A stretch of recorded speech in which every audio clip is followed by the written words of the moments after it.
Qui c'est qui est fort mentalement? Levez la main. Donc du coup, la faiblesse, c'est quoi en notre pilier? C'est quoi? Physique, technique? Physique, tout simplement.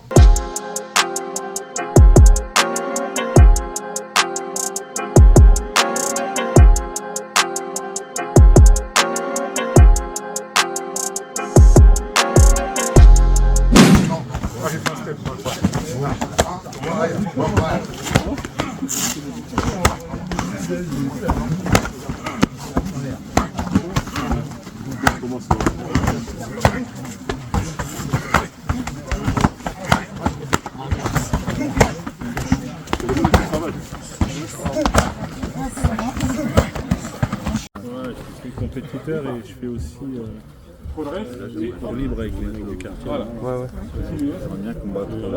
C'est pareil. Là, il n'y a même pas de mettre la main. Tu vois, comme Michael déjà là. Là aussi, il y a des mecs qui viennent de derrière. Si je veux te faire voler, par contre, tu vas du verrou. Et là, je t'ai fait. Ça, j'ai déjà vu sur le réseau et tout. Mais vous êtes à l'ancienne salle, en face de la piscine. Il y a 15 ans. D'accord. Il a grandi.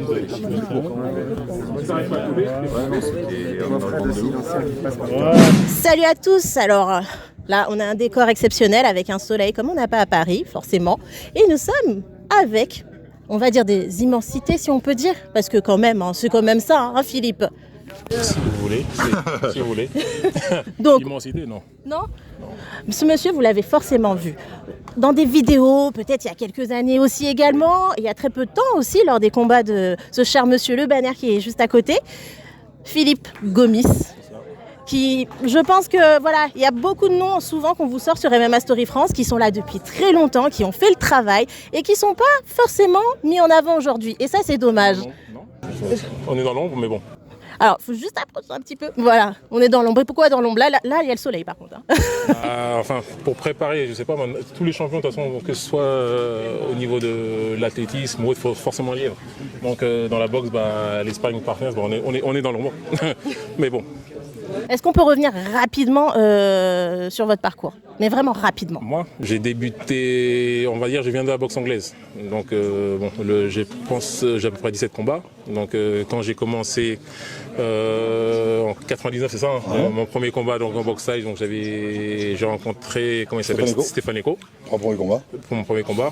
Et après, le reste, allez voir sur YouTube, si vous retrouvez, quoi. Ah bah si, il y a toujours des dossiers. Hein. Sur YouTube, il y a tout. Hein. Ouais. Voilà, et en plus, vous avez, je crois, une très belle amitié avec monsieur Jérôme Nimo. On n'a pas la même couleur, mais on a la même mère. On a la même mère, on va dire. Je vous laisse monter le micro parce que... Oui. On a la même mère. C'est la même mère. Ouais. Sa mère s'appelle Michel, comme la mienne. Comme la sienne. Philippe, comme mon père, c'est Philippe. Ouais. Et quand ils sont décédés, la maison de mes parents, je voulais qu'il reste dans la famille. Je lui ai donné, comme ça, et son fils, il l'appelle Michel. Voilà. C'est un cercle sans fin, nous, hein, infini. C'est ça. Et toujours ensemble depuis. Toujours. Dans les bons côtés, les mauvais côtés. Mon pied, ton pied, comme on dit. Bon, il y a quand même des mauvais côtés, il vient de dire. Quels sont les mauvais côtés d'ailleurs, je veux savoir. J'en connais pas, moi. C'est vrai? Non. Bon, peut-être que vous êtes un peu dur parfois quand il est en période... Toujours bienveillant. Non. Et je connais son caractère, il connaît le mien, donc ça va. Oh, pour s'embrouiller avec toi, faut être le pire des motherfuckers, parce que lui, c'est quelqu'un... C'est le juste milieu, comme son père l'a appelé, Oumétar, tu vois, c'est le juste milieu. C'est mon premier prénom, d'ailleurs, Oumétar. C'est un prénom qui veut dire le centre, le juste milieu. D'accord. Ouais. Il est zen. C'est le moine. Ouais. C'est quand je faisais des bêtises, il venait dans mon oreille et puis il me parlait. Et c'est comme l'homme qui parlait aux oreilles des chevaux, lui me parlait à l'oreille de l'idiot et je repartais comme en 40. Waouh. Et là, pour le coup, vous étiez tous les deux au stage.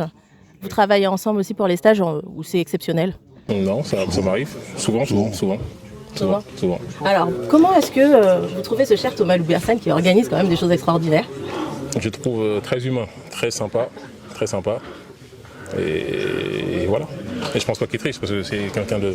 C'est un bon vivant. C'est ce que j'ai ressenti la première fois que j'ai vu. Moi j'ai entendu autre chose tout à l'heure. J'ai entendu qu'il était... Chiant? Non, je ne suis pas connu. Faut travailler avec lui. Moi, j'ai travaillé avec lui pendant un bout de temps. Non, et il est pointu, bien sûr, et puis il est perfectionniste.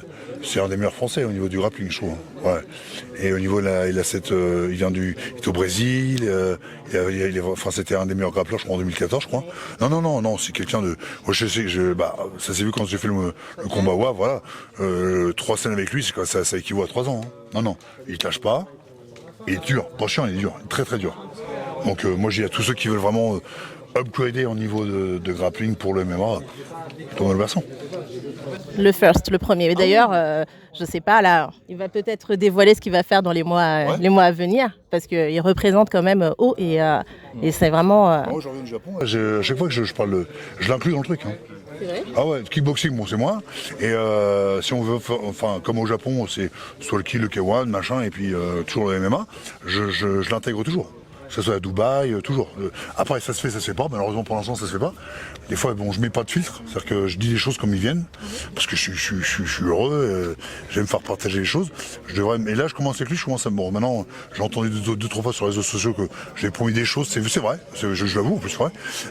Je mettais pas de filtre à l'époque. J'aurais dû en mettre. Parce qu'il y a des gens qui sont bêtes. Donc, je pense qu'ils vont, voilà. Ils prennent au pied de la lettre ce qu'on dit. C'est normal. Et moi, j'aurais voulu créer des choses.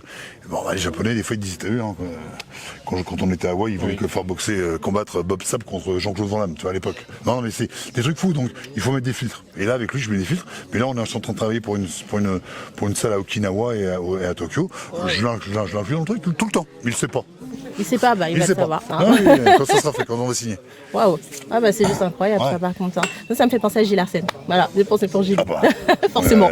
Gilles, c'est notre poteau. Hein. Oui. Coucou Gilles, d'ailleurs, parce que... On t'aime. Ouais, voilà, exactement, il va être content en plus. Lui, c'était quelqu'un qui est pareil. On a fait les 400 coups, 405 coups. Hein. Bon, maintenant qu'il y a une retraite en France, si on peut dire ça comme ça, ça va bien de l'autre côté, là où ça se... Je trouve que, en France, comme on dit... C'était pas exactement ce qu'on aurait espéré pour beaucoup de fighters, malheureusement. Et outre-Atlantique et autres, ça se passe beaucoup mieux pour vous. Vous êtes vraiment des big stars qui peuvent pas se déplacer, je crois. On se sent mieux là-bas, on se sent mieux ici. Comment ça se passe ? Je pense qu'il y a un dicton qui dit on n'est jamais prophète dans son pays. Moi, franchement, ce que j'ai vécu au Japon, si je l'avais vécu en France, non, je n'aurais pas été bien. J'aime bien les choses simples. J'aime pas qu'on me fasse chier, j'aime pas... Oui, bon, j'aime bien, il faut trouver les trucs et tout. Mais puis à l'époque, il n'y a pas tout ça, il n'y a pas Internet et tout ça, il n'y a pas de ça. Nous on partait, t'as vu, hein. Quand t'arrivais, par contre, il fallait rester caché une semaine. Parce que partout où t'allais faire tes courses, t'en avais pour 4 heures. Ouais. C'est vrai, à ce point-là. Et toutes les 10 secondes, tu rencontres une personne, tu parles 10 minutes, après... Bon. Là, tu caché. Philippe aime bien, il n'aime pas dire non. c'est ça. Philippe, il n'aime pas dire non. Est-ce que Philippe a un regret ? Est-ce que vous avez un regret ? Aucun regret. Aucun. Il n'y a pas quelque chose que vous auriez aimé faire autrement ? On va dire... non, on va dire par exemple, chacun son temps, de toute façon, chacun son temps. Sinon, là, on va dire naître 20 ans après. Ouais. Tu vois ce que je veux dire ? J'ai bien compris. Voilà. J'ai bien compris. C'est vrai qu'à l'époque, si c'était déjà comme ça, bien oh sûr, là là bien là sûr, là. Mais bon. Mais bon, en tout cas, moi je tiens à vous dire merci parce que je pense que Jérôme le sait déjà puisque ça fait très longtemps qu'on se croise maintenant. Oui. Mais vous avez bercé mon enfance, si je puis dire, et ouvert cet appétit en fait au sport de combat. Donc aujourd'hui, j'ai cette chance en fait de pouvoir travailler dedans et je suis plus qu'heureuse. C'est mon rêve américain, moi. Voilà. Donc franchement, merci d'être toujours là aussi pour tous les autres aussi, parce qu'on a beaucoup de personnes aujourd'hui qui étaient là, qui sont en loisir, pas amateurs ni professionnels, en loisir, et qui ont la possibilité d'accéder, de partager avec des personnes comme vous. Donc merci de prendre ce temps, c'est hyper important en tout cas. Voilà, je vais pas rester plus longtemps. Oui, je vais pas rester plus longtemps et puis j'espère qu'il y aura d'autres projets et on suivra forcément. Ok. Voilà, merci beaucoup en tout cas.